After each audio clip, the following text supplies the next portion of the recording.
चले नौशीन इकबाल नौशी का ये कलाम पढ़ता हूँ कि मुझे याद है। मुझे याद है वो अक्सर मुझसे कहता था, जाना तुम हो मेरा सुकून, जाना तुम हो मेरा सुकून, मेरी हंसी की वजह तुम हो। मुझे याद है वो अक्सर मुझसे कहता था, जाना तुम हो मेरा सुकून, मेरी हंसी की वजह हो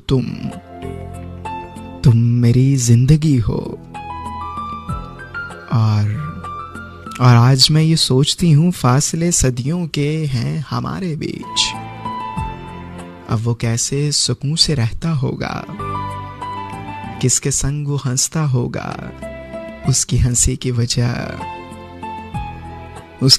वजह भी कोई बनता होगा, क्या अब भी वो जिंदगी जीता होगा, या यही सब बातें अब किसी और से कहता होगा। मुझे याद